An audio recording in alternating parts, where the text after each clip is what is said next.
What's up? Dizzle here, and you're listening to the Men's View podcast. And I'm here with my boy, the Bonafide Hustler. What's up? The Bonafide Hustler's here. And we got producing. Here he is. Turn the camera around. CMF guy. What's up? And we're back for another show. Man, I don't know. I almost feel like this might be the last show.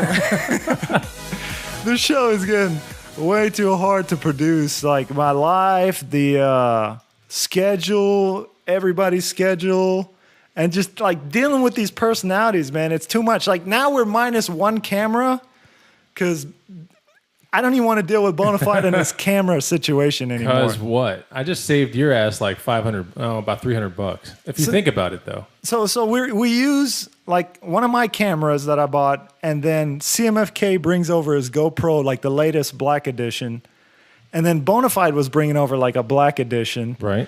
And from the moment, it was the hardest thing to even get him to bring over. It was so just. Why was it a hard thing? Because you don't want to share anything. No, that's not true. No, that's true. Because I use it all all the time. Honestly, that's how it originally started. I use it too much. You wanted to use my big, like $1,800 like mega camera. Originally, yeah.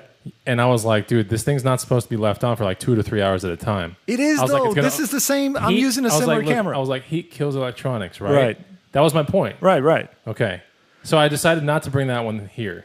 But we have filmed like many intros with it. We filmed various things with it, short things. I got a mad echo. But anyway. But then you said, then I was like, hold on, I have a GoPro Black, which shoots in like, what, 2.7K? Well, it goes to 4K, but at 2.7, the picture quality looks way better. Okay. But yours is like the first GoPro Black that came out? With that kind of... With that many Ks, right? Right. So it's kind of hard on it to stay on for 2 hours, so it was heating up, like really hot. I admit it. Okay. But I had guaranteed you if something goes wrong with the camera... Oh, I'd guaranteed I'm giving you a new one. That was the deal. No. If anything goes wrong, you're not the kind of person who would just pay me $1,800 for a new camera. Yeah, I am. See, that's why you don't know me. You don't know me. You don't know me. I don't know I make things right. So, like, and I'm an honest person. So if I'm telling you, hey, it's not going to cost me anything to borrow. Why don't we ask CMFK that? CMFK, is he the kind of person that if he ruined my $1,800 camera, do you think he would pay for it again? Yes, dude. You think he would? You don't know that by now. Yeah, I don't You think... introduced me to this guy, so bro. has Dizzle ever ruined anything of yours? No. I ruined your garage door. Right? Yeah. And I made it right, like right away. How did you make it right away? I fixed it. Yeah, he helped me fix it. Right. He helped you fix it. Right. Okay. But if it took like... I already had a contingency plan. If I can't fix it, then like we're gonna call somebody to fix it, but it's not gonna cost this guy anything. Okay, for my so mistake. a garage door and an $1,800 camera are two different things, right? Regardless, it's the same money. You're right. It's the money. same theory. And like I don't know, man. I've known you how long, and you don't think that I would make things right. Now, if it was something out of like if I destroyed something and now like I had like $400,000 worth of shit going on. Okay. That's a different story because I wouldn't be able to cover that. But I'll tell you why. But I try to make it as right as possible. As right. And that's is the part that scares me. Because there are parts like where I'm like, okay, even when the GoPro, when my last one failed, because of this podcast, I'm almost 100% sure it killed my GoPro. Wait, your last one we never used ever on the podcast. That's the one with the REI like this. That's the one that's... Oh, you're talking about the one that stopped working a couple weeks back. Yeah. Like 2 weeks back. Right. And I got a brand new one. Sure, so it actually helped you out. I got a really funny story there. It did help me out, but it helped you out too. Right. Because instead of you buying a GoPro, we used mine. Sure. It was like the scapegoat GoPro, and it just died. Right. But anyway, so $1,800 versus like something with no warranty versus something that has a warranty that was like $300. That would shoot and just, I mean, GoPro No, stuff I get is good. it. I got the $1,800 thing. That's why I went and bought it like a $200 camera. If you got the $1,800 thing, you would have got an $1,800 camera. You got a $200 camera because you want to limit your risk. No, because it's the minimum. I'm done spending on this show. I've literally spent tens of thousands of dollars over 10 years. for nothing, you know? And I invested a lot in this studio, and I'm already like, I don't even know if I want to do the show anymore. Did you get a warranty on that camera? It's $100. It was like open box. I bargained with them. I got it down to like $160 with tax, walk out the door. Did they try to sell you a warranty? Yes, of course. Why didn't you get it? Because you don't buy a warranty on something that's $160. You self-insure. The odds of that thing breaking are so low. That's if it's just that you don't worry about record, stop. Yeah, but this thing's on for like 3 hours at a time. Yeah, but man. it's meant to do that. That camera doesn't have an issue. That's meant to do that? Yes. That's what you told me about my black GoPro. Well, I figured out what was going on. Yeah. So it's the latest technology back then. So it's like really, really pushing on that processor. So if I just lowered it to 1080p, which is what I did on this camera we're using right now, it doesn't heat up anymore because it's able to will do not that. Heat up at all. It'll heat up a little bit, yeah, but it's not going to damage the camera. Now, if you put it at 4K, it's going like 4 times as fast, the processor. Yeah. So it's going to heat up. But can we way agree, more? Can we agree that heat destroys electronics? No, I do. No. That I agree. Do you remember? No. CMFK knows. Jesus. Heat does not destroy electronics. Oh, actually, you know what? He does know. He's an electrician. I'm an electronics technician with an engineering degree. There we go. I'll tell you that it does, and here's my proof of it. It Remember destroys that HTC batteries. phone we used to have? It might destroy batteries, but it will not destroy electronics. Okay, hold on. Do you remember the HTC phone that we used to have? Electronics is really electricity running down metal. Do you remember what I'm talking about, Dizzle, right? Yeah. And it would shoot the pictures in purple. Do you remember that thing? But that... Do you know why that was doing that? It was a flaw in the design process. I Googled that. It was heat. All the phones do that. Geek Squad told me it's a heat issue with the phone. They're heating up too much, and the camera can't take it. It gives you that purple thing. It's badly designed. The camera takes it fine. The battery won't. Anyway. Geek Squad that we're talking about. No, dude, Geek Squad with a ton of returns told me that's the reason why we see these coming back all the time. They're getting heat issues. But it's a design flaw on that particular camera. But heat still killed the electronics, is what I'm trying to tell you. Right, because whatever the little part was for the camera, it was too close to the battery probably, and it was heating up. Give me your laptop and give me a flame, and I'll show you that heat will destroy this thing. No, I agree. That's fire. That's also heat, dumbass. God. But like, you got to think, and I'm cool with that part. I understood, right? But then it turns into now he's got this GoPro Silver that a used GoPro Silver about $200 on Craigslist. I looked it up today just to make sure. So it's about Was my quote not right? I said $200, didn't I? You said $250, but now you're saying $200. So $200. Okay, so I'm completely insuring your $200. If it fucks up, I'll give you $200 or go buy you a GoPro. See, that part you didn't tell me. I've always told you that. You're lying, man. I told you that from the beginning. I've told you all your shit is insured. If something fucks up camera-wise, tomorrow I go buy you a new one. I'll just fucking hit order on Amazon. CMFK, didn't I tell you that on your shit too? Yeah, you did. If something goes wrong, because I can understand if we're living in like in a third world country. That was with my MacBook Pro. You told me that about. Right. Oh, but then CMFK didn't give it to you. Remember that? Well, his MacBook Pro excuse was ridiculous. He's like, what was it? I want to use my MacBook Pro later on, and I don't want you to use it or it's going to use it up. Bro, sometimes I look at porn. Wait. Say that again. He thinks if you use it, it takes away from his using time of it. Well, that's true. But no, he's not even using it at the time. He doesn't use it at all. Okay. It just sits around. CMFK, why do you have the best Apple MacBook product if you don't ever use it? I do use it. Okay. Well, then now I'm like confused. Yeah. So here's the deal, though. So like, you've got this silver, right? Okay. And I'm like, okay, CMFK will still let me use this black. He's cool with it. You know why? Why is that? Take a guess. Because he doesn't use it as often? No. There's no risk for CMFK to How's give you there this no black. risk? Just like when I let you use my black and we toasted it. Right. The risk is nothing. But there's no risk to you on the silver either. There's no risk. You get a new silver like tomorrow or today if the store's still open. You know what a new silver is now? Like the new model silver? You're just going to get one you want off Craigslist for $200? I'll get you an exact same camera you have. Okay. Or better if there's a newer one out. But like if I can get a used one on Craigslist, the reason why we used my other one is because I had an REI price, like I had an REI warranty on it.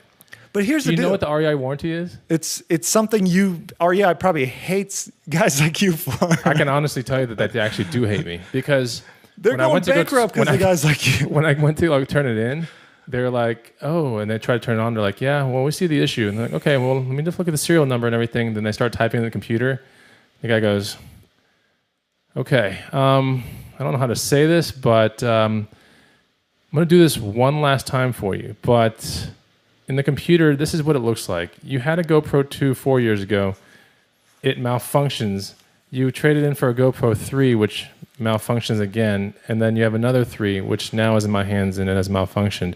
Now you're getting a GoPro 4. Do you see what I'm talking about, sir? You look That's like one of those guys, like Best Buy. But at Best Buy, they sell it into you that way with the warranties. They're like, oh, look, just buy the warranty. If it breaks, or just break it and bring it back, you'll get the latest one. They actually coach you on that. I've heard that too. So you buy their warranty. Yeah. Some of the look, if you get it what was the there's a weird caveat with the phone. It's so funny. I know exactly what y'all are talking about. There's requirements to that warranty. What did you say, Best Buy, right? Yeah. Yeah, you have to call the Geek Squad 4 times to come out before the last technician comes and is able to get basically write on your receipt that, okay, yeah, it's been too many times. You've had a technician. It's costing us money now. So yeah, here's the receipt. Go trade it. Wait a minute, hold on. But aren't you still on the TV that you bought from Best Buy, but then you didn't even take advantage of the warranty? I did. I had to call that motherfucker 4 times. But isn't there something that went on with this TV where it fucked up, but it was outside of the warranty or within, and he didn't do anything about it? No, he already did on that one. So it fucked up after the warranty, CMFK? Right. He's got another fuck up now on the same thing. No, it stopped. But he's right. On those Best Buy warranties, they make you think you can just go pick it up. But there's all sorts of shit they got to come by. You got to mail it off if because possible. We're talking about a big ass TV. That's why, right? What if it's like a printer? What if it's a printer? What if it's this camcorder? It's all the same thing. And now, if they can't fix the camcorder, yeah, I can tell you that Geek Squad hooked it up with this phone. I had to pay a $200 deductible, but I got a brand new fucking phone again. Right. So there's that deductible issue too. 2 days, man. But let's go back to this whole GoPro Silver issue, because here's the deal on it. So after that's over, right, Bonafide tells me, he goes, okay, we can't use the black anymore, but I'll let you use the silver. I never said that. See, he keeps telling me he didn't say that. I'm telling him I know 100%. You know how I know? Because I immediately had a contingency plan in my head, and then it changed because I was like, okay, he's saying that I can use it, and now I have a new plan. So this new plan is already in my head for like 4 or 5 days. And then I like yesterday before the show, I said, hey, Bonafide. If we run it on 720, I'll let you do it. I don't want that thing to heat up, man. That's fine. So I told him, I said, hey, look, I'm going to bring. Now he said it. But he's saying he didn't say it. So I said, I'm going to come by pick up this GoPro Silver. And he's like, no, the Bonafide is known for the text bomb. Like, I'll be in the shower and I'll hear like, like 50 texts in a row. That's not me, man. I'm like, fuck. But my texts are like 1 or 2 word sentences. Your text bombs are like books, bombs, book bomb texts. Jesus. So I'm like, fuck. I'm like trying to finish up my shower and I'm getting pissed because I'm just like, I'm imagining shit Bonafide saying. And then he's like, no, you can't have it. And then so I go over there to pick up CMFK's camera and I got to hear that how he did. And so you're saying you never said that, right? I'm saying I never said that, but you got to honestly look at it from CMFK. Let me pull up a text proof you said that. No way. Now I have text proof. No way. So I told Bonafide, I'm like, you're straight up lying to me at this point. I know I might have said it before back in the day, but that was before my other one heated up. Yes. No, this was after it heated up. Oh, really? Here we go. Let me see this. All right. I'll bring my silver over next time. Hopefully it survives. There we go. What's the date on this thing, man? It's like after. I'm not getting stuck in boot up mode. It's heating up. It's an electronics killer. I've returned it. And then it's like, I'll bring my silver. I thought you said verbally. And then you told me yes. And then you told me in person too. You're like, hey, when I saw you, you brought it up. I'll bring immediately. Because you're all paranoid about your camera. I'll bring it. But like, how am I supposed to do a show? And you're talking about teamwork in this? What about like, dude, we fucking share like $200. It's a $250 risk with insurance, so really a zero risk to you. To maybe like otherwise, like it's like, what's your input into like trying to get the show successful if you can't risk $200 with zero risk? I didn't risk anything on my last one because the best case scenario occurred, which I got a better one, right? Right. So you're probably I can honestly tell happy as shit about it. No, I am happy as shit, but at the same time, the cover on my new GoPro is coming off a little bit on the front. The one they just gave you. Yes, you better call REI. I'm like, fuck. It's malfunctioning. But it's between the warranty now. Because you No. do have the new product warranty I from GoPro. do, but the only problem is REI is going to see me coming back again going, fuck, this bitch is trying to get the 6th GoPro out of us. Now you just got to go after GoPro itself. Like the front little, how do I say it, the facade, you know that silver facade in the front? Like it just starts coming off. Oh, really? Like the whole fucking camera's coming apart. Yeah. Maybe that's this REI's might way be- of like telling me like, bitch, like, we finally got They you, went man. back there and talked to management. Look, give him one of the returned ones that we were able to fix. This fucking guy will keep coming back. they're gonna use. You're gonna be known to the what are those guys that watch you at the front? The Loss prevention. LP. LP is gonna be like Bonafide's in. It's that guy that buys shit and returns it over and over again. It's always expensive shit too. The funny thing is he's like, look, I'm doing this for you one last time because I see that you are a loyal member and you've bought a lot of stuff from us, which I'm like, phew. Here's another thing. Hey, CMFK, I need your help because like you're my spy on Bonafide now. Because Shit. like I'm telling you, the show is becoming so stressful because I got to keep hearing about Bonafide's time, his time, which I understand he's a busy guy. But like I got a lot of shit to do. And at the end of the day, 10 minutes of your life is just the same as 10 minutes of my life. How can you say that? 10 minutes of CMFK. Everybody, 10 minutes is 10 minutes. You're dying. Everybody's dying. So 10 minutes to anybody is just 10 minutes. You're doing your shit. I'm doing my shit.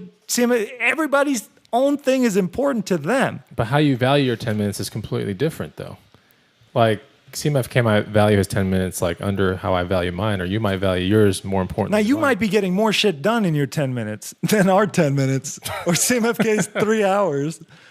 So But wait, it's so wait, still now 10 minutes, CMFK's 10 minutes to anybody. But I'm trying to figure out this prime time because one of the reasons I don't even know if I can continue doing the show is it's like I get home from work and then I'm like scrambling to get all this shit put together. And then I got to go pick up my daughter.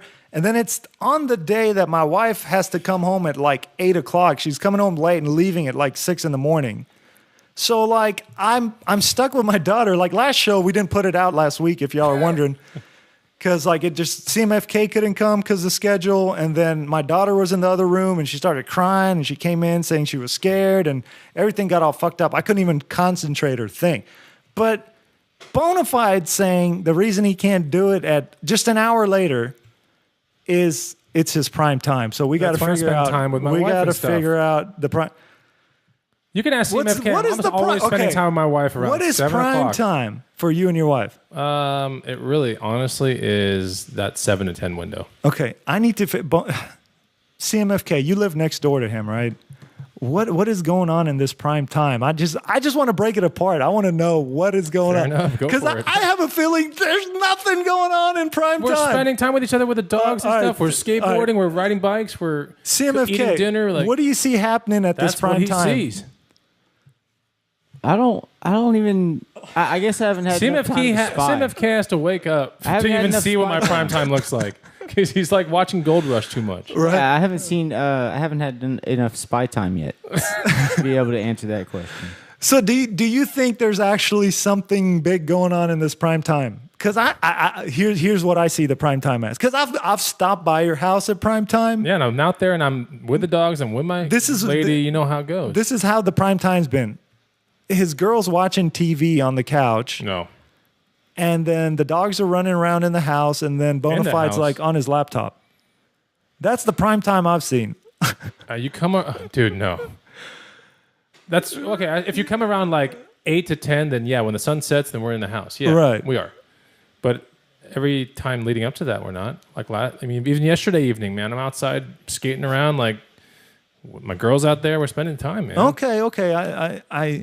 I get it, I guess. But I don't know. I'm trying to figure out the prime time schedule. What is... I think I need I need CMFK to write down like you should tell examples the viewers like the scenario of what we have, of what. because they might not understand like the proximity of CMFK's Okay, house to so mine. they live in a cul-de-sac, and it's like Before the cul-de-sac starts going round and then circle, that's where CMFK and I look at each other. Like our houses right, they're are right. facing each other. So like, and their windows look at each other. So it's like constant like spying going on each other. A street separates our house. A street.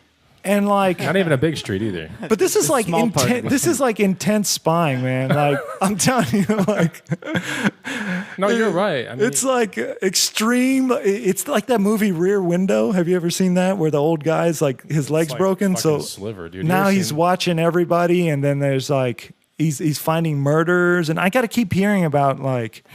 There's a car just rolled by the street. It looks suspicious. And I mean, y'all are like some straight up spies on that street. We have to be. We have our whole street involved. Yeah, the whole street does that to each other. But I need CMFK to spy on this prime time hour. And we need a report on exactly what is going on. That's so important. You need to buy me some binoculars. Dude, you need to Buy me a telescope. Hey, just get Bonafides that he uses to look at your. I know what CMFK is going to end up doing because he likes being on the couch. He likes watching TV. He's going to rip a hole in his ceiling. He's going to put one of those like submarine things to where he just periscope? a periscope, and he's going to sit there and spy on me with a hole in his Yeah, ceiling. fuck the telescope. I He need just a uses like periscope. camera. We think like I think Bonafide at this point has dug a tunnel like El Chapo style underneath his street, Shit. and he actually I think you go under CMFK's house and listen in at this point, like what's going on. Jesus.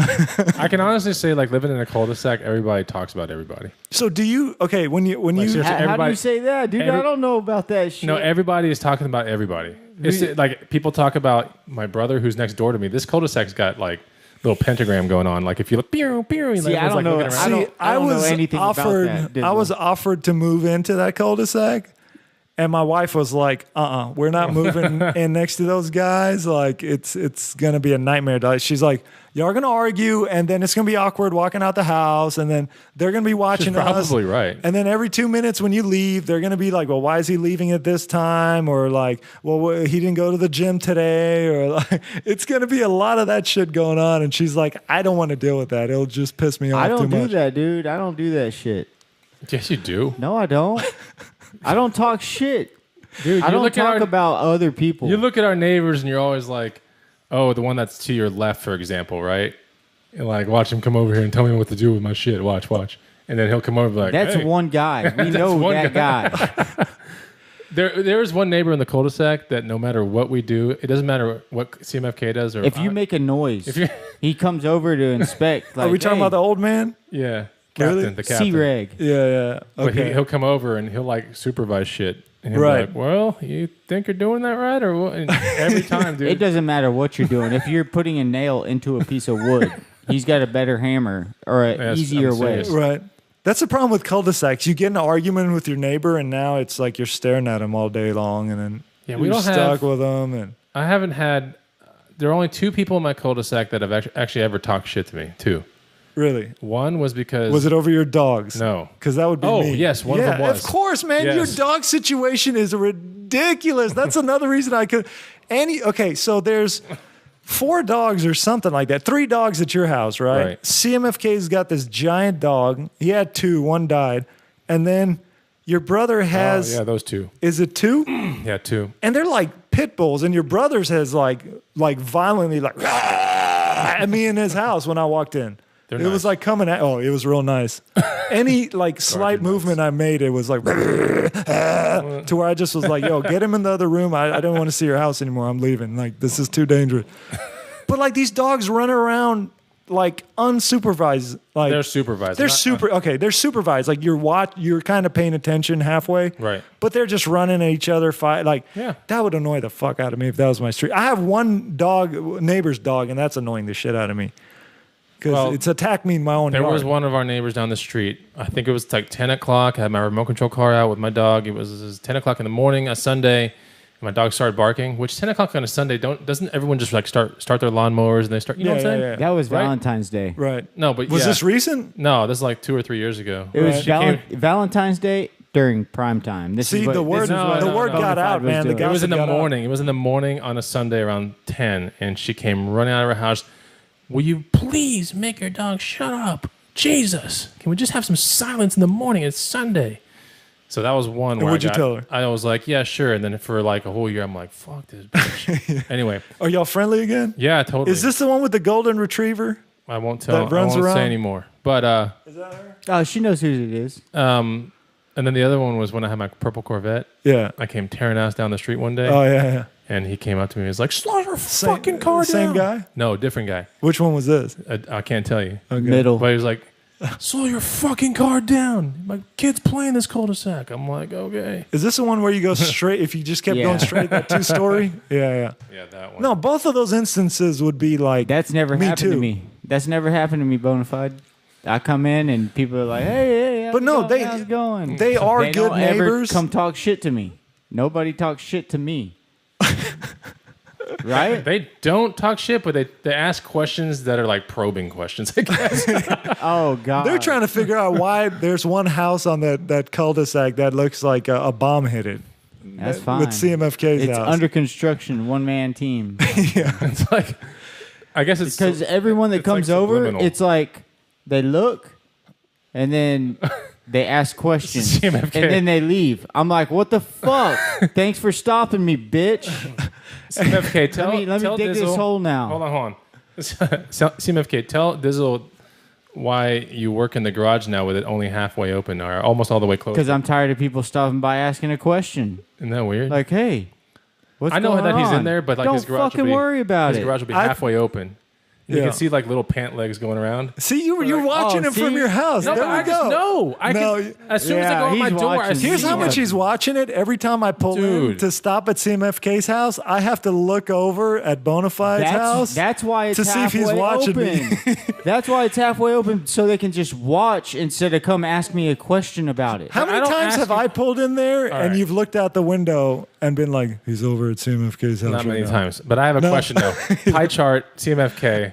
Who annoys you the most that comes through that garage? Honestly, like put a pie chart. Like 30% who? Like Dizzle, 30% Turkish people that are next door. Like who is it? Think about it for a second.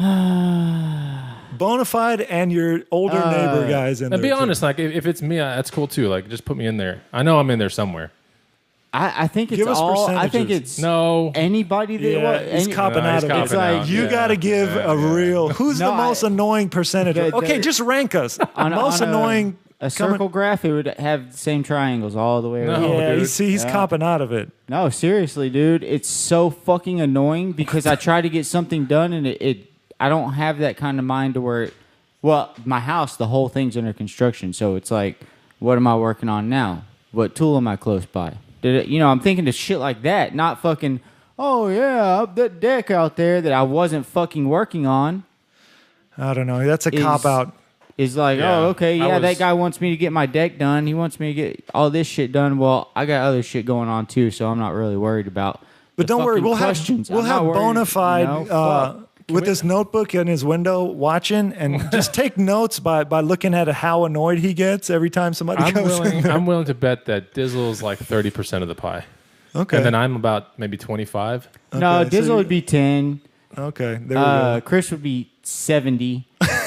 Or No, Craig would be That 70. sounds too high. I'd say Craig 70. No. Someone's How can they be 270? Okay, so No, I'm 10%, I'd say so the that's not too biggest bad. One, the biggest one, really, if you want it that way, is probably David and Aniko.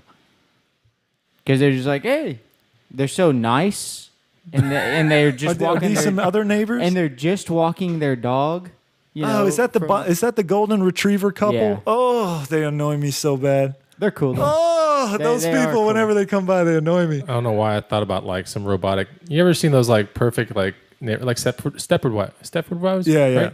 That like a little neighborhood that's like all perfect, and then they come by, hello neighbor. Yeah, How's that's it what they going?" are. Yes. That's what they are. And that annoys Clark. It annoys me too because they seem okay. No, CMFK, but are they actually fake? offered to help. No, they actually They're not offer fake? to help. Okay. And They're too the- happy all the They're time. the ones that actually offer to help. Okay. The only ones. So then wait. So He they, gets a so lot of why offers why, to why help. do they annoy you then? Just because If they're the ones that are I like can't- honest and like trying to help you out, then why? I don't know a good way to say no, I don't need your help is. Oh, You know? yeah. It's like they want to help, but I don't let them. What about the captain guy, that Craigo guy? He can't help. Like the other day, he asked me, he was like, hey, if you need some help on that, then I was like, yeah, tomorrow I'm actually working on it the next 2 days. See, his house so, is... So is- if you see me out here working on it, grab a shovel. I don't think he realizes the reason No, he's hold getting on. help And is... then he says, "Oh, well, I meant financially." I was like, "Dude, I got that, bro." I would have taken his financial offer all day long. Fuck I would have that been shit. like, I don't. how need much are you money. offering? Oh, I need a little bit more than that if you want me to finish it. Because, look, there's a reason CMFK gets all these offers for help. Yeah. They're not really offers for help. They're almost like the rest of the cul-de-sac It's has not to gotten help together. me. It's not to help me. Because your it's to house has help been them. exactly your house has been falling apart. Like looking, it's not falling apart. Yeah. You're under construction for a few years now, and from the outside and the inside and everywhere you look at it, it looks like nothing's getting done. Just more like he'll tear down. So like the house is falling apart in a decent neighborhood, or it looks like it. So I think these people are like, we've had enough of looking at this shit. Most people have a project.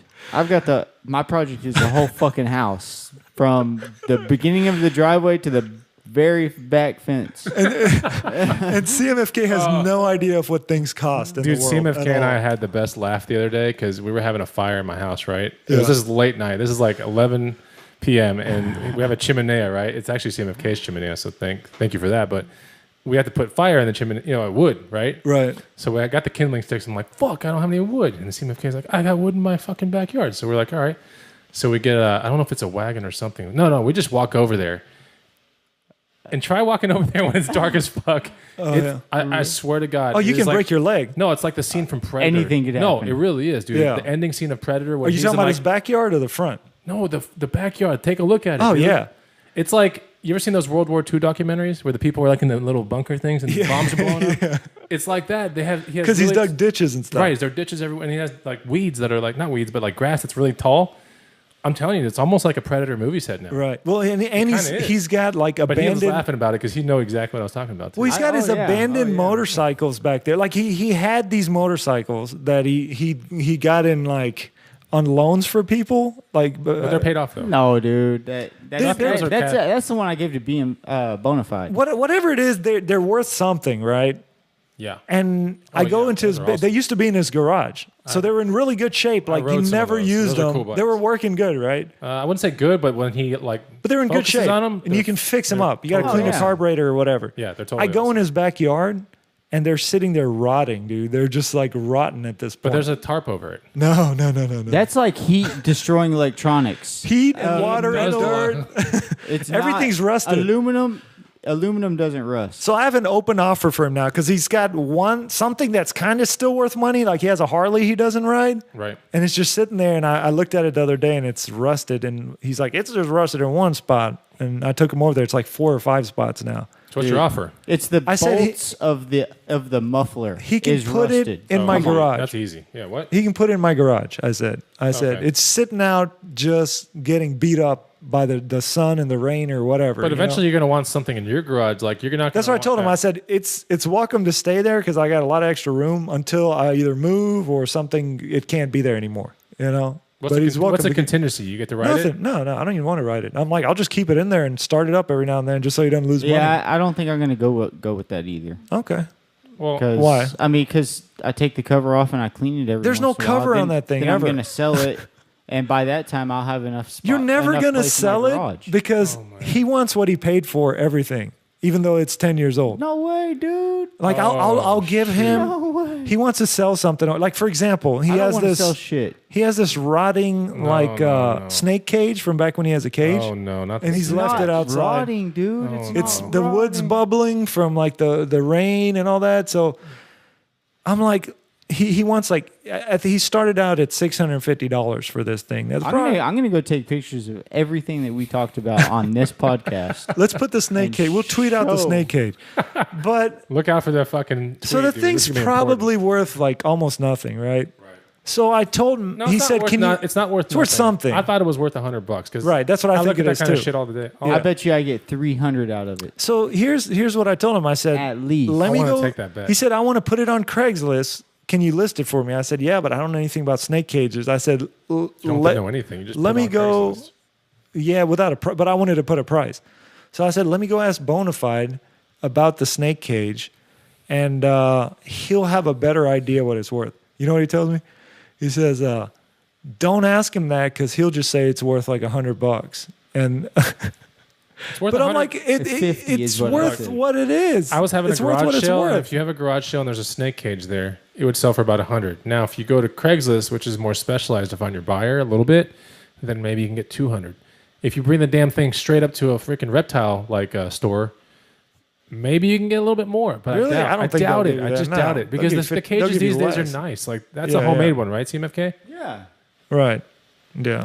All right, man. We got a guest now on the phone. I don't know if you guys watch. I know CMFK probably watches this because he's a big reality TV show kind of guy. Okay. But if y'all, I don't know if you've ever watched Master Chef, Gordon Ramsay's show. Yeah. Oh yeah, but like very very seldomly. But yeah, I know what you're talking about. Well, we have one of the guys from the first season on there, Master Chef Jake Gandalfo. What's up, Jake?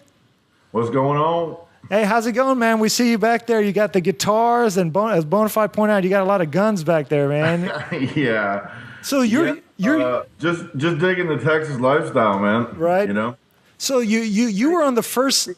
to any would-be robbers or assailants out there, you know, feel free to drop on by. I mean, take a look around. Yeah, you live on a ranch now, right?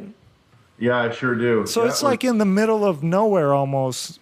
we're right down in the hill country proper. It's just out of Lukenbach, you know, out down by Sisterdale. These are all little one-horse towns, man, and it's real good. It doesn't suck, you know. We're close enough to Austin or San Antonio where we can roll out there and you know, jump into that scene when we want to. But other than that, it's real quiet, and I dig it. I dig it a bunch. Yeah, are those your guns that you bring down?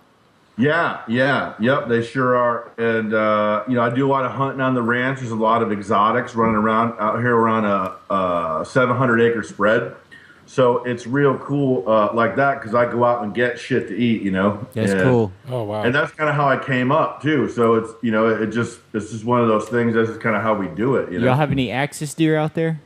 Yeah, that's right. We got some axis. That's which are- good dinner right there. Oh man, I tell you what, I've hunted or eaten or prepared just about all venison that's available on the North American continent. Damn. And it's like that axis and then everything else. You know, Really? I hadn't had any axis, hadn't had any exposure till I come down to Texas, and man, it's a game changer. I tell you what. Nice.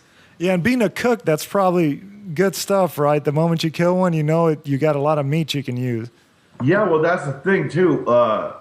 You know, in my scenario, in my situation, I'm responsible for that animal from the moment that I take it Yeah. until, you know, you put it in your mouth until I feed it to you. Right. And, you know, having that kind of responsibility, man, you know, it's a big deal because a lot of people, especially when it comes to venison and game, you know, they start throwing shit around like, oh, it's bitter or it's gamey, you know, which half the people that throw that out there don't even really know what that means. But typically what it's relating to is that somebody mishandled the meat at some point in time or wasn't responsible for it. So Or the body. I always take the opportunity to bring folks back around when I got some venison that I'm feeding them, you know? So how do you bring all those guns into Texas when you're traveling? Does somebody ever? Do you worry like somebody's going to stop you and say, "Hey, man, what, you got like 15 guns on here?"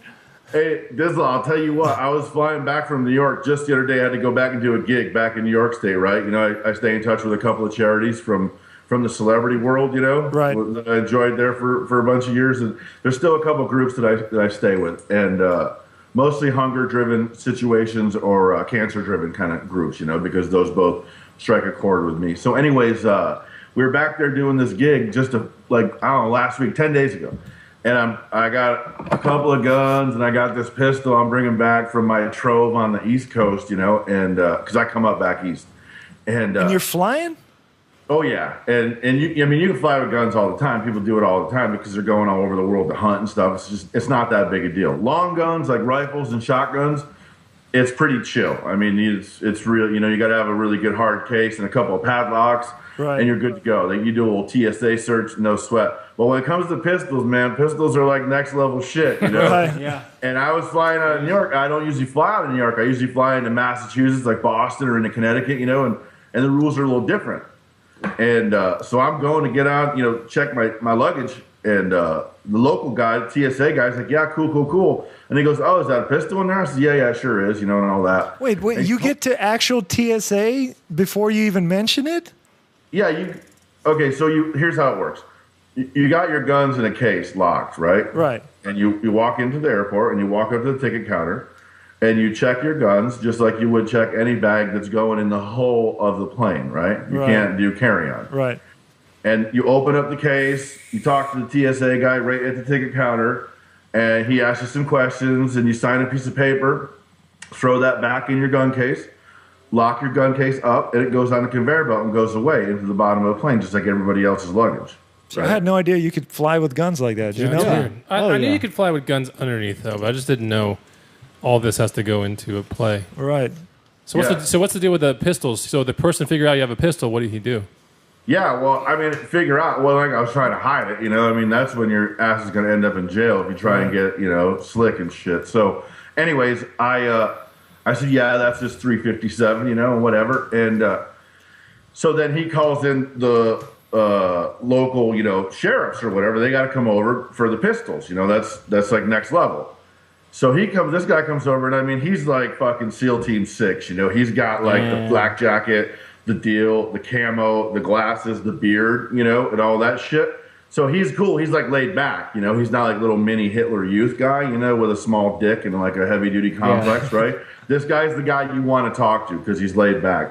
He comes over and he says, "Hey man, is that your pistol in there?" I said, "Yeah, it sure is. I'm just bringing a couple guns back."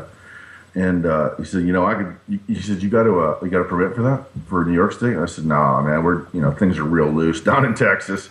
And he said, "Yeah, well, you're in New York right now, and I could just fucking throw you in jail." Oh, wow. Yeah. I'm standing there with my dog and my chick. I just done this gig. Like, everything's all, cool. We're cool.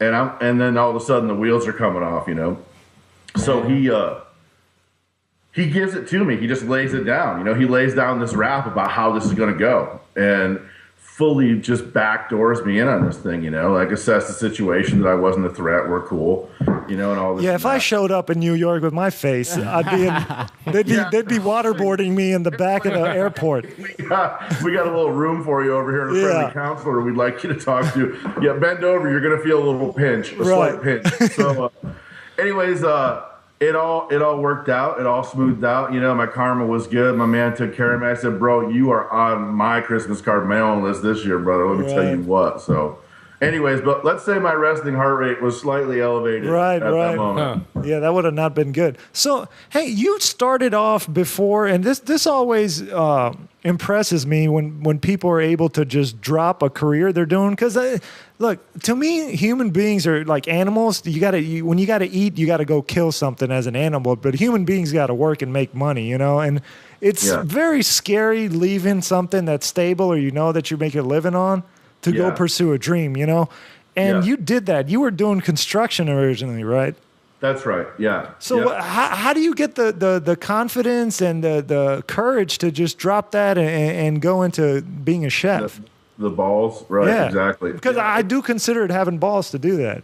I think that anybody that wants to pursue their passion and follow their dream, at some point in their life, that has the huevos to step up and do it, I think is commendable. I'm not talking about me. This isn't my arrogance or my ego, which is fucking huge. Make no mistake. That's not what's talking right now. I think that, having the balls to do it's a big deal. It's like, going into business for yourself, any business for yourself, own your own business is a fucking hardcore deal. I mean, you got to have some balls to make that jump and then be able to pull it off, because there's no real safety net once you step into that world, right? So for me, it was kind of the other thing I wanted to do in my life.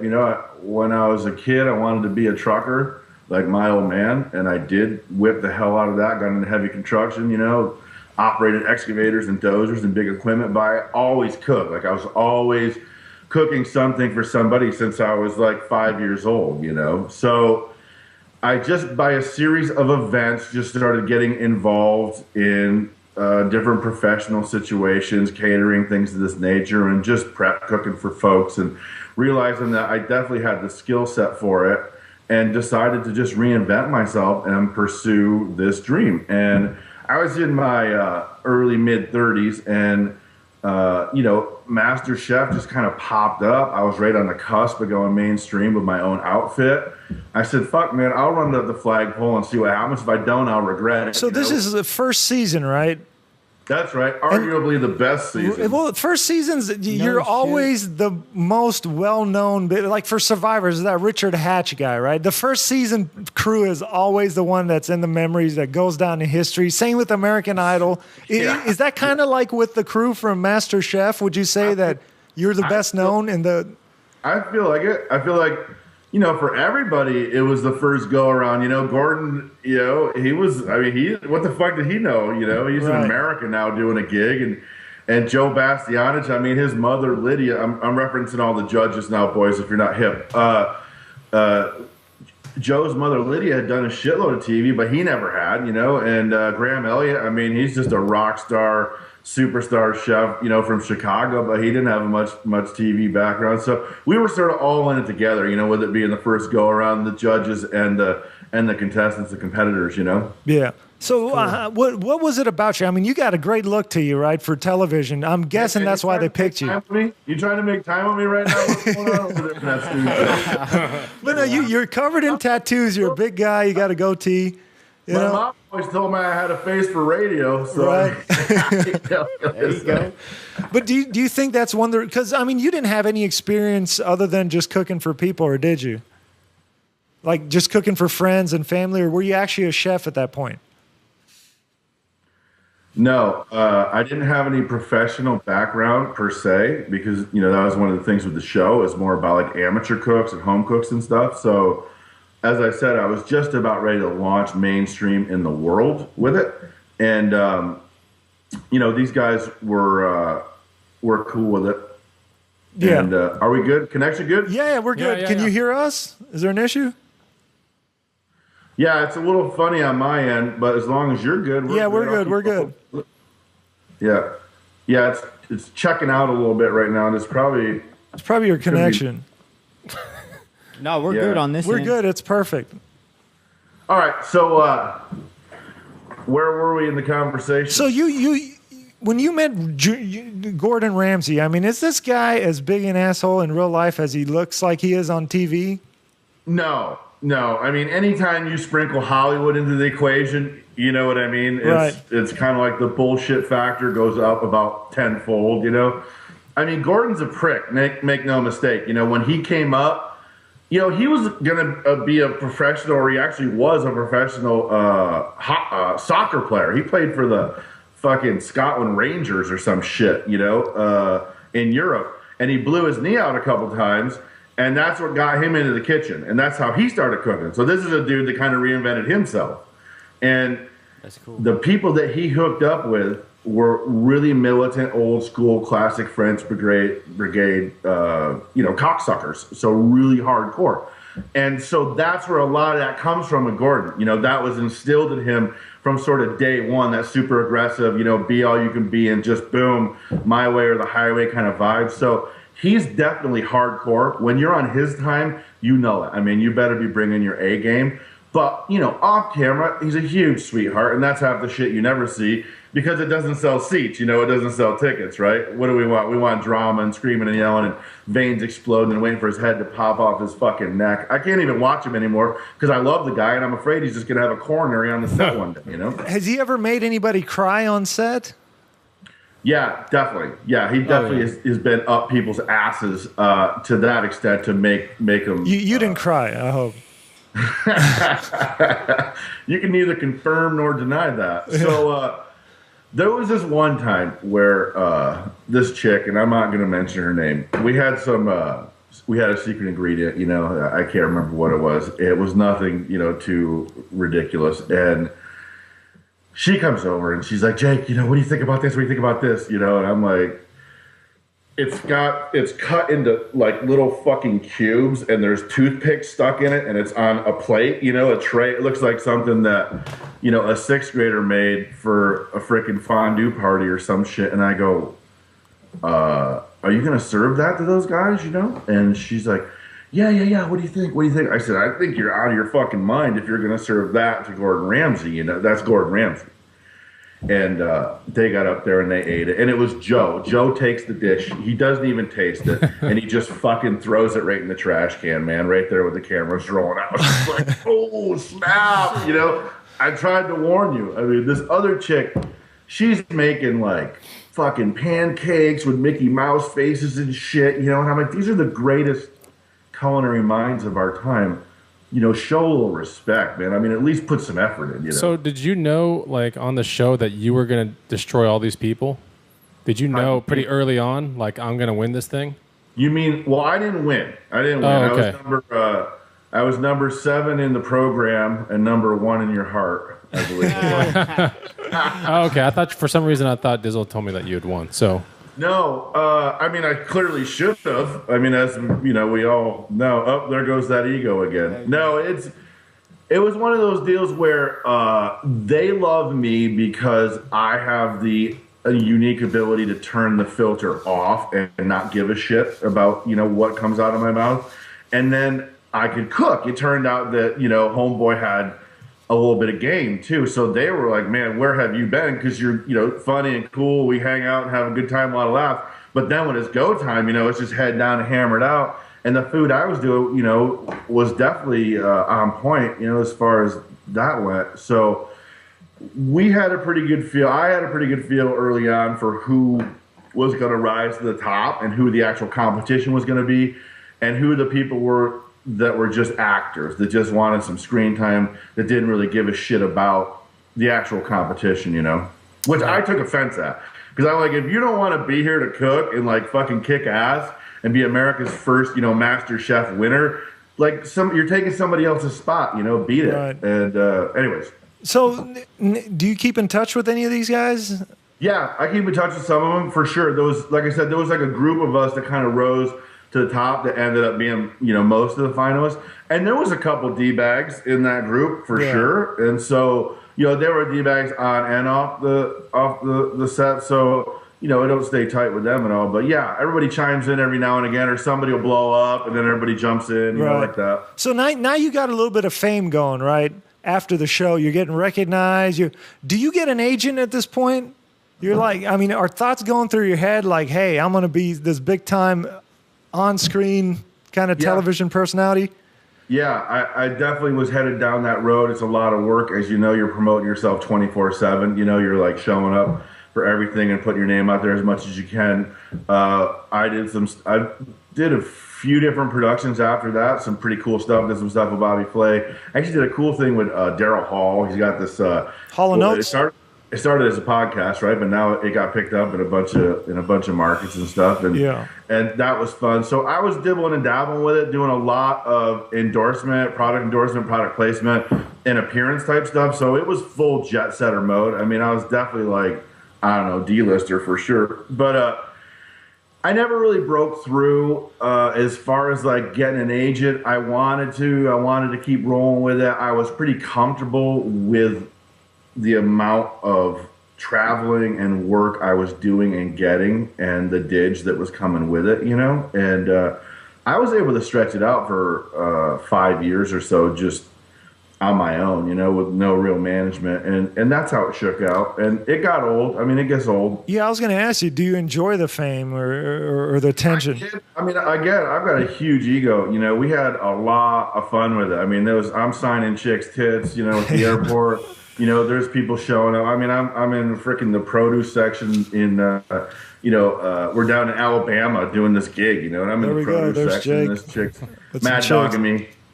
Yeah, I just put up the picture of you with the burlesque dancers. Yeah, that was a good one, man. One of our supper clubs, the old Sunday supper club. So it's not like this fame's not like what you see in when people get off like shows like Big Brother and Survivor, where like they're all hanging around together and they're all at nightclubs trying to get noticed by the paparazzi and all that. Your fame wasn't that kind of deal, right? That's not how you pursued it. No, that's definitely not anything that would be interesting to me at all. My deal was more like, you know, like get in a room, you know, press the flesh, you know, kiss some babies, like throw down, do some cooking. I love doing live stuff like in a room, you know, doing demo stuff and shit like that. putting together events. Like we produced some really amazing events over the years, food driven stuff. And that's it's more about building community through it, through the food. I mean, we all have this connection through our bellies. I don't care race, color, creed, religion, political viewpoint. It doesn't matter. We all connect through our bellies. We all got to eat. We all love food. We all love to talk food. So I'm always trying to promote that. That was more like my angle, more than like paparazzi and glitz and all that shit, You must have had a lot of women coming on to you, though, because of the whole TV show and everything, huh? Yeah, it was pretty intense. There was some stalkers and shit along the way. Really? You were telling me earlier that you got like these things called food groupies? Oh, yeah, totally. It's a huge deal. What is that? And I mean, like the chef stardom, rock star, superstar chef stuff. It's such a big deal to so many people. Now, are these chicks that are way into food, like they're always eating all the time, or what are we talking about? Do they weigh in? It's not just chicks, brother. Anyways, because it sounds like food groupies. They're coming in. It's just probably like a 400-pound chick walking in, like a food group. You're like, hey, I'm a food groupie. What's up? I love your cooking, man. I mean, is that what we're talking about, or what are we talking about? Give me some axes, dear. Give me some of that love. Yeah. No, we're not like that at all. Trust me. Or are they like really hot chicks, like what you see at like a groupie for like an Aerosmith concert or something? Yeah, absolutely. Some of the chicks, some All right, of these excellent. I think what Dizzle's thinking about is, I can just picture it. It's like, I heard you cook real good. Because I'm picturing a chick that loves to eat, and she's like, this is a catch, a guy that loves to cook for me. big old fucking turkey leg and it's coming up all fucking baked, slathered up in bacon. She's like, if I can lock this guy in, he's going to be cooking for me the rest of my life. She doesn't even want sex. That's hot. Do you even enjoy cooking for chicks anymore? I mean, it's like you do it for a living. So when you're with the girl and you're trying to get to know her and impress her, is that something you like? Let's say it's done. Now you're dating. Is that something you actually enjoy doing? Is cooking for a girl? Oh yeah, absolutely. Especially, if the chick gets it. I mean, if she's into food, and like gets it, then I can go big, and like throw down. And if that doesn't work, I can always pull out one of those guitars on the wall and serenade them. And that's always the reason I really learned or you to play can guitar. pull out one of those guns, hold them hostage. yeah. So you ride dirt bikes too, right? Yeah. We moto. We used to moto quite a little bit, ridden all over the left half of the country, and I used to road race motorcycles too. So we're just up at the GP this weekend in Austin, as a matter of fact. Had a bunch of boys in from the West Coast, bunch of 925 representation. So that was a kick in the ass. You need any dirt bikes? Our producer CMFK has some rotting in his backyard. If you want to project bikes, yeah. Oh yeah. What you got? What are you riding, brother? What are you riding? I got a 2007 250F and a 2002 250. 252 stroke on the 2002 or a 4 stroke? 250. A 2 stroke? Yeah, 2-stroke. Attaboy. Hell yeah. I think my last dirt bike was a 06 or 07 YZ250 2-stroke, and then I had a YZ450 F. That was my desert bike. Used to spend a lot of time down in Mojave, high desert stuff, and just fucking tearing it up. You ever been to Glamis, California? Yeah, not to ride, just down partying and all that. And then Pismo was a big stop too, being on the West Coast, and then up in Tahoe and up north of Tahoe, Spooner and shit like that. We've ridden all up and down the coast for sure. Me and a bunch of the boys. We've ridden all over Nevada and Utah. I mean, we've definitely put some miles down for sure. Damn it. Yeah, so I'm noticing all the tattoos and stuff on your hands. What kind of? So what are all the tattoos you got here? Metal militia. You got NaCl, salt, right? Chemistry test, boys. How well were you paying attention to Chemistry. That's salt. That's salt. That's right. Potassium Sodium chloride. Yeah. The most important tool in the kitchen, man. Wait, potassium chloride? You mean sodium chloride? Sodium chloride. Sodium That's chloride. what I said. Did he say potassium chloride? Yeah. Yeah. He needs to go back to school. So these are these all like food-based tattoos you got? Yeah, most of them. When I was touring around the country with my wife at the time and my dog Ruger, we were full time in this 32-foot RV towing the Jeep behind us.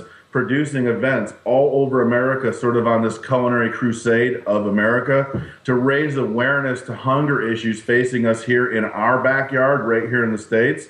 I'd produce these events. We'd get together with folks in different areas and produce these events to raise money and actually feed folks, hungry folks in these communities hands-on, and then put these events together to raise awareness too. So after each event that we did, I'd get a tattoo, So that was kind of part of the gig, and it helps me remember what we were doing that day and gives a little more significance to me because I'm wearing that on my body, right? Right. Yeah, I had the privilege of running around with a rack of ribs. Do you see the ribs? Oh, cool. Yeah. Nice. Rack of ribs on your forearm. You better be able to fucking bring it when it comes to the barbecue. I'm just saying. Yeah, I didn't know what was going on with the tattoos, and I got the privilege of having Jake cook for me, and then my buddy said, "Hey, let's go meet the cook," and Jake came out, and I started shitting my pants, man. I was like, I thought he was coming out to kick my ass, man. I didn't know what to expect. Every time he came out, I'd get scared. I'm like, "Fuck, this guy's gonna beat my ass. What's going on?" Eat that food, you're gonna like it. Yeah, this big giant guy comes out, man. He's like covered in tattoos. I'm just a big teddy bear. You asked my chick. I'm just a big lover, man. I don't want any trouble. I'm just wrapped up in a big frame. What did Gordon used to say? You move like a swan, a really big swan. How'd you end up living on a ranch in Texas? I was up in the back country of Wyoming, 8,500 feet, all slathered up with bacon grease, about 35 miles in on horseback, running around with grizzly bears and wolves bigger than you and me. And these boys were hunting elk and mule deer and all kinds of big game up in the backcountry. And I was in there for a couple months doing this gig. I mean, it's like super primitive deal. It was fucking awesome. And these old boys down in South Texas said, "You got to come down and see us, man. You got to come down to South Texas, hunt some aoudad and shit like that." And they're talking about axes, shit I've never even heard of, And so I was sitting around back in the real world a couple months later, and I called up some boys, and they said, "Yeah, check this out, check that out." And I'm looking around online for something to do because I needed something to do. And this ranch situation popped up where I'm at right now, and it was real random. They were just looking for a cook, So I called them up. We did a little Skype interview. And, what is it like? They make a listing online, or your friends tell you about it? Is that what happened? My friends got me thinking about South Tech coming down to Texas. Oh, okay. So you find it online or something? Is it like an advertisement? Yeah, it was just real random. I was just looking around, searching around ranches, right. ranch.com, shit like that. I want to cook and be around horses is what I kind of gravitated to. Got off the rice burners and got onto hay burners. You know what I'm saying? Yeah. So it's kind of trying to get out of the life and slow it down and quiet shit down, and that's kind of what got me down here. And that's exactly how it's played out, man. My life is so much more mellow and relaxed than it used to be. So I called these folks up. We did a little Skype interview. Talking about tattoos, I know it's Texas. Things are pretty conservative, I'd be kind of loud. I got a bunch of tattoos. So we're Skyping every couple seconds, I'm itching my nose. And, give a big yawn to make sure, everybody can see the So you don't want to surprise them with the tattoo. I wanted to make sure they knew what they were getting underneath this hat, right. Of deal. And not, drive halfway across the country for them to be like, who's this fucking yokel, right. So anyways, we come down here sight unseen, me and my dog, and about 2 weeks into it, the owners of the ranch started building this house, and I go to Trish, the gal that runs the joint. I said, "Hey, what are they building up there?" And she goes, "Oh, they're building you a house." I said, "Whoa, that sounds like a marriage, some sort of a commitment." You notice I'm stuttering a little bit.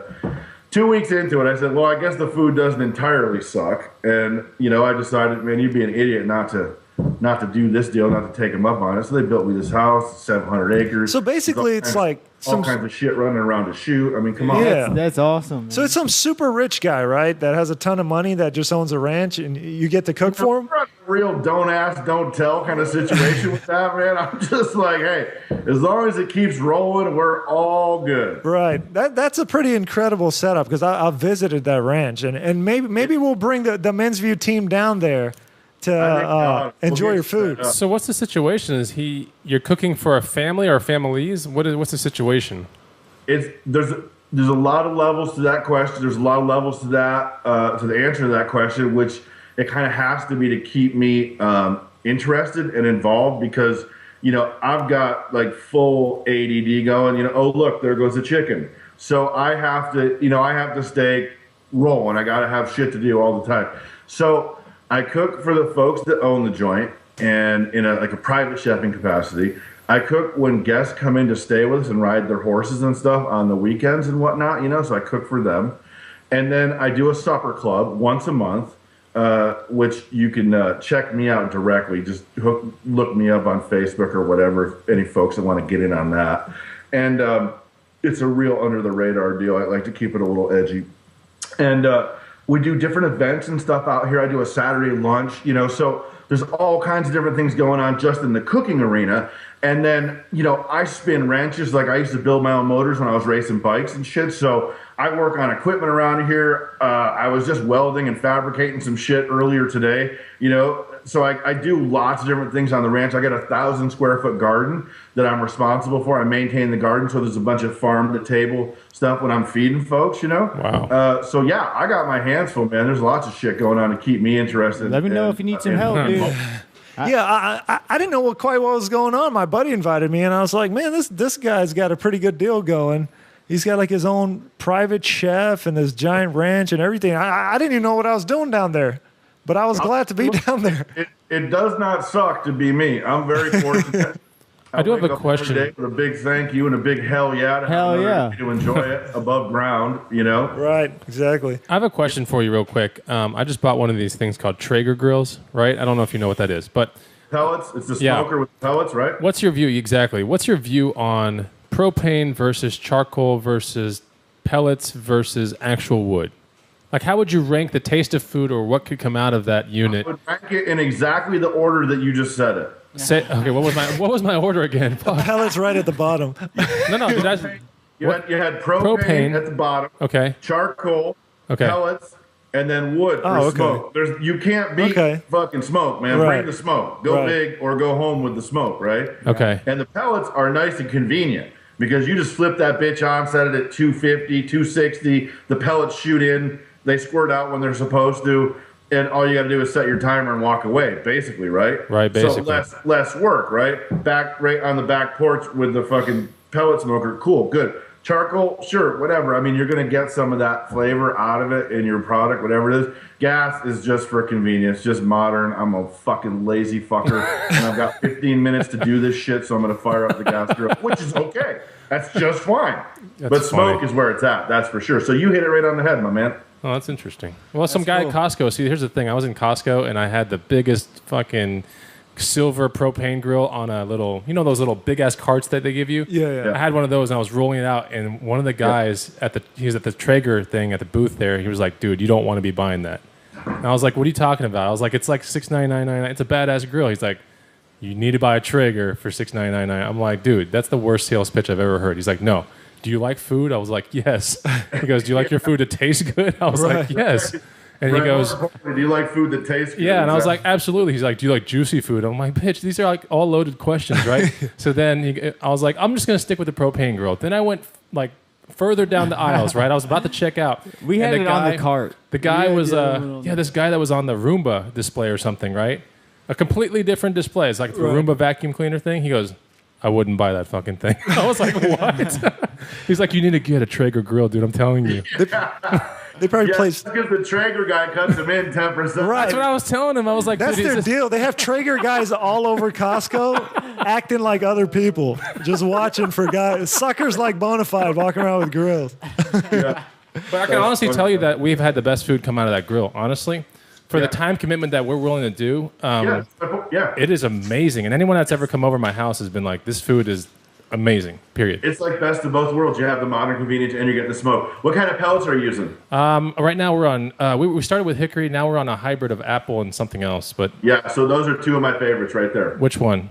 Hickory and both of the ones you hickory said. and apple are two of my favorites. Okay, so hickory and apple. Yeah, I think we have this one bag that I think they combine all the rest of the other pellets into it. So it's like a hybrid of like a lot of things. But yeah, hickory and apple. Just don't get on that fucking mesquite train or you and I are done. Like right now, we're good. Yeah. You jump on the mesquite train, it's over. Mesquite, okay. I just want to let you know. All right. Hey, Jake, so your girlfriend has a website too, right? That she does some food stuff on, right? EatAustin.com? Yeah, it's eataustin.menu. Oh, okay. And, Dot menu. Yeah. Okay, yeah, that's her why I name- couldn't load it up earlier. Yeah, eataustin.menu. Leave it to me to fuck it up. But her name's Joe, and she's a pistol. She's great, man. It's funny. I've never dated a chef before, and we hit it off immediately out of the gate because I realized we've got the same wiring package, which is a little scary knowing what I know about myself. And we see through the same lenses, because we've got this chef wiring package. So immediately we're communicating telepathically, in life. And the biggest decision we need to make is what our next fucking meal is going to be, because we're both just like food, 24/7 food, And she is a great chef, two completely different styles of how we approach the plate. But she's awesome. Her food's amazing. And she's got a cool little personal chefing gig going in Austin, Texas. So check her out. So Yeah, do you and she's like social media fucking queen. She's got like 4,500 followers on Instagram and shit. And she's just, she's posted my food. We're going out. You can just like totally stalk me through Facebook just from her shit that she's posting all the time. So do y'all collaborate on food, or is it like straight up competition? No, it's not a competition. It's a collaboration, and I'm glad you brought that up, man. Because recently, flew a good chef friend of mine, Colby Reed, from Stein's Beer Garden over in Mountain View, California. Flew him in down here to Sisterdale, which, like I said, is one horse like podunk deal, which I love. And a buddy of mine, John Maywald, had this smokehouse over here, Sisterdale Smokehouse. Shut it down about 6 or 8 months ago or so for some personal reasons, so the place had been laying dormant. And I said, man, what a great spot to do a pop-up supper club, throw the lights on, for one night and do a proper pop-up. So, of course, I had to explain to everybody what a fucking pop-up was down here, first of all. And we threw it out there on the arrow board in front of his shop. I put 4 chefs, 4 courses, and 4 wines on the board and a website. We threw up a quick page. Thing sold out in like fucking 5 days, man. We had like 78 people in there. We had to turn away another 50 or 60 people. Just the Sisterdale community responded and poured it on. So I had Colby come in. Joe was cooking with me, and then John, who's an award-winning pitmaster, and myself. So each chef was responsible for a course. We had live music rolling all night. My buddy Jake McLean was in there picking and singing. And then we had David from Sister Creek Winery in, and he paired some of their swill to the food that we made. Man, it was a hell of a night. So, yeah, that was a great collaborative effort right there. Yeah, well, that's incredible, Jake. I got a question. One last question. All right, so 2-part question. You're a single guy, and you want to cook something for a lady. Yeah. What's the safest thing to cook where you're kind of like, all right, I could probably get action after this, but like you have to cook this one dish? What would you cook? First of all, man, safety fucking out. Go big or go home. Even if you crash and burn, she'll give it up just on the effort alone.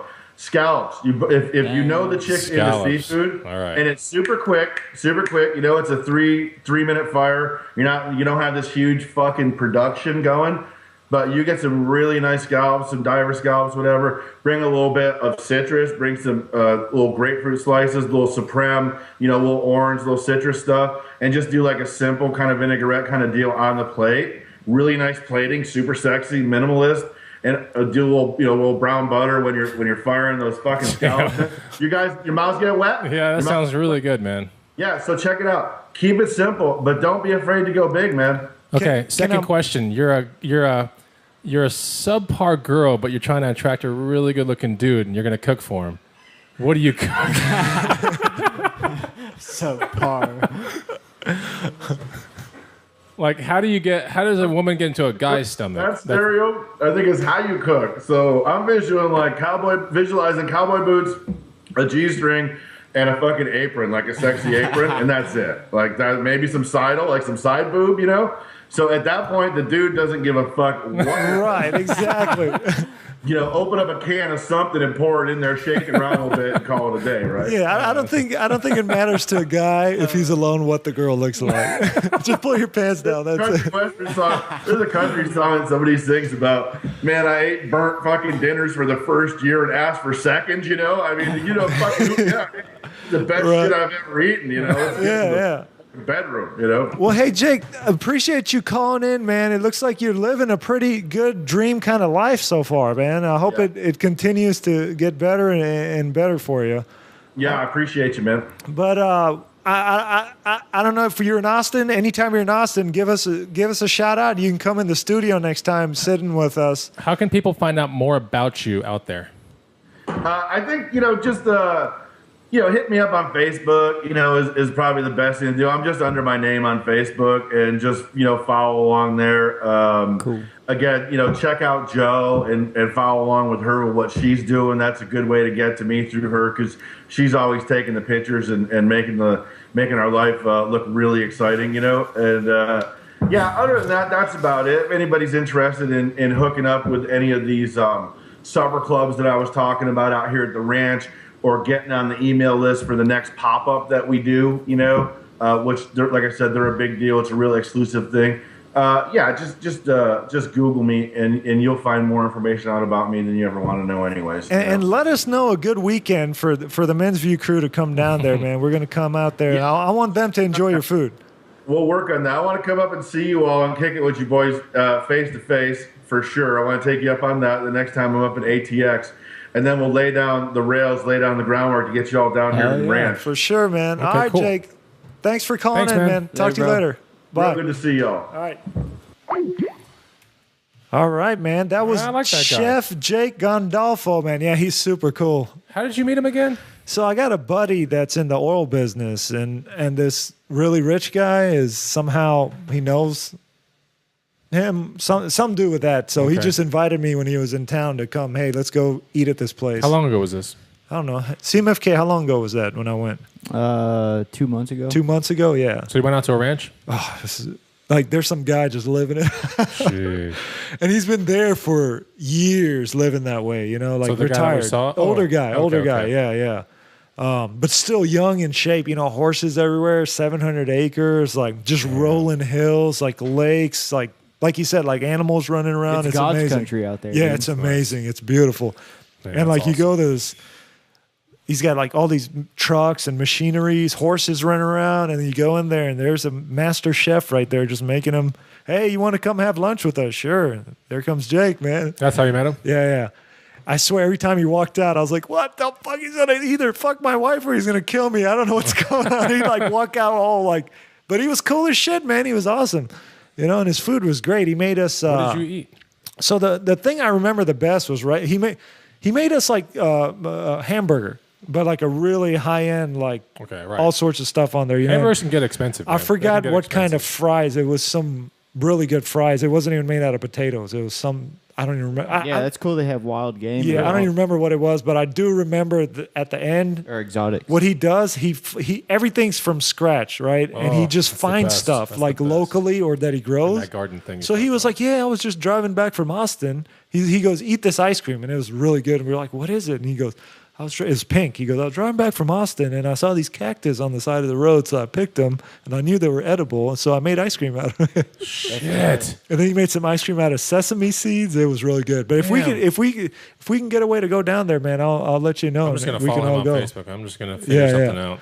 Right. Because I kind of want to go check it out. And he's cool as shit, so that's cool. But hey, we're going to take a break. Don't forget, while we're on a break, go out there to iTunes and review us, because we need reviews, and share our stuff. Who knows, man? This might even be the last show. So if you don't want to be the last show, go to YouTube, subscribe to us on YouTube, and the links are all going to be in our show notes. But like our videos, subscribe to us, and share us. You gotta start commenting too. Yes, we need comments so we can make more content. But we'll be right back after these words. What's up, prospects? Dizzle here, and I just want to let you know just how serious this is. If you enjoy our show and you want to see it succeed and us continue, you got to support the show. What does that mean? Get on YouTube, subscribe to the Men's View channel, like all our videos every time we put them up, comment on there because it helps us know that you're listening. But liking is very important because it boosts us in YouTube's algorithm. It lets YouTube know that people are actually watching, and it shows up higher in the search results. Also, we're going to start chopping up the show into clips, share them with your friends, put them on Facebook, email them to people if you think it's funny or they'll like it. Let them know to subscribe to our show. Go to iTunes, review us. More reviews we have, the more people we know. I just want to stress how serious this is, guys. This is the last shot I'm giving this. I know there's a lot of people that enjoy the show, but Dizzle's got a lot of responsibilities. Bonafide's got a lot of responsibilities, and so does CMFK. So we got to see this show succeed. I'm going to give it till the end of the year, see if we can get some traction again. If we do, we're going to keep going. But support us. If you want to help us pay for some of this equipment, look at this nice studio we got, right? Pretty cool. Costs a lot of money. So go to themensview.com/Amazon. And if you're buying anything at all off of Amazon.com, just once you know what it is, or if you want to search for it, search through that box and then purchase it. It doesn't cost you anything more, but we get a tiny cut from Amazon and it might add up. I know it did last time, thanks to all the fans that were doing that. And if you want to learn how to hustle and make money, make that money like Bonafide, go to themensview.com/flip, and he's giving 25% off of his book right now. So thanks, guys, for listening, and let's get back to the show. All right, we're back from the break, and I got a new game for you guys. You ready? Okay. Metalhead. Is this like Who Fucked the Chef? No, it's Okay. Oh, you know what? I got a couple new Metalhead prank calls. I don't know how good they are. You want to hear them? Yeah. Yeah, I had to stop the. I made this one a couple weeks back, but I had to not play it because here, listen to it. Hello. What's going on, Prospect? I got your message, and can you say that again? You're supposed to talk to the president, host of the club. Sorry? You let him inside the fucking club? What kind of bullshit is that? Who the fuck is who is this? Don't you know? Do you get your ass whooped like that? Bro, I think you got the wrong number. I don't know who the fuck you're talking to. Don't ever yell at the fucking president like that again. Bro, you know you're talking to a fucking cop right now. You need to watch what the fuck you're saying. You talk to the president of the club like that, fucker. You're talking to a fucking law enforcement officer. I will track this fucking call and find out who the fuck. Oh shit!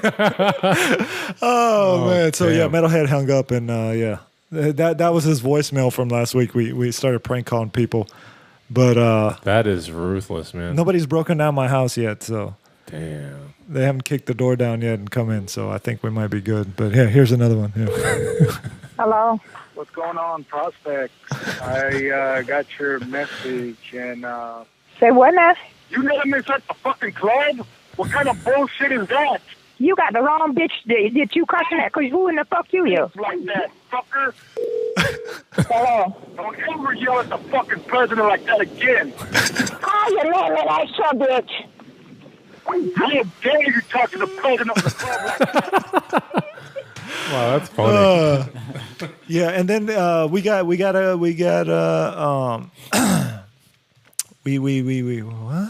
What that game? Here we go. All right, so I got a game here. Okay. We're bringing back the are you smarter than a metalhead game? Okay. All right, you ready for this? Yeah, so I'm here's ready. how you play the game. I asked Metalhead some questions, Okay. and he's got to answer them, Okay. and you guys got to guess whether he knows the answer or not. Okay. So you ready? Yeah. All right, here we go. What object fell out of a tree on top of Isaac Newton's head? All right. You guys know the answer, right? Yes. CMFK, what object fell on Isaac Newton's head from the tree? He's not going to get that right. Do you know the answer? No. It's an apple. It's an apple. I thought it was an apple. All right, here we go. Let's see if Metalhead knows it. I don't know, a fucking triangle. What? A triangle came out of a fucking tree and hit him on the head? Right. All right. What do you think? So Metalhead, we asked him a math question. His math skills are bad, right? Okay. All right, now here we go. What is 7 times 4? CMFK, do you know this? 28. Okay, there we go. Yeah. We all know it. What do you think? Metalhead knows it? I think he knows it. All right, let's see. CMFK, you think he knows it? No. All right. 28. Oh. Yeah. What's up? All right, here. He got lucky. Right. Here's another one right here. What country is Stonehenge in? CMFK, you know this? No. England? Yeah. Yeah. Right. All right, do you think he knows it? No. No way. All right. Norway. Was it like Edinburgh? Where is it? It's in somewhere in England. Okay, Stonehenge. I know, but it's like close to. Is it Edinburgh? I don't even know. I don't know. I don't even know anything Okay. about England. All right, here's another one. We asked them. Diamonds are made from highly compressed what? Oh, What do you that's a think? pretty good one, man. That I don't know. No, you don't know that? Maybe I just not into It's my. cold.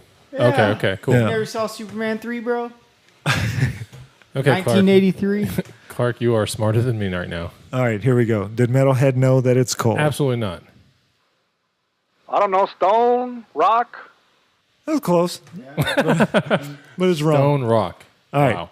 Here's one. This one should be an easy one. Okay. What was a butterfly before Oh it my became gosh. a butterfly? Oh my gosh. I think he knows this one. He has to. saying egg, but Talk in the microphone when you're done. oh Yes? No? no, I think he knows it. All right. This one's too easy. You better know it. Well, duh, dumbass is a fucking caterpillar. Almost didn't know it, but he got it. Wow. All right. Here's another one. Turn 9 out of 10 into a percentage. Oh, no way, dude. No way. 9 out of 10 into No a way. percentage. You know No what that way. is, right? Yes, no way, 90%. No way he's going to get this. All right. Let's see. 98%. 98. What the fuck? Oh, yeah. He had no idea. All That's right. awesome. Here's the last one right here. Name an amphibian. Oh my gosh. Do you know what amphibian is? Yes, dude. Name one. Water and Frog, land. toad. Okay, Yeah. there we go. You got it. All right. CMFK, does he know it? No. Bonafide. Yeah, he's going to get one of them. You think he'll get Yeah, it? he will. All right, let's see. Spider.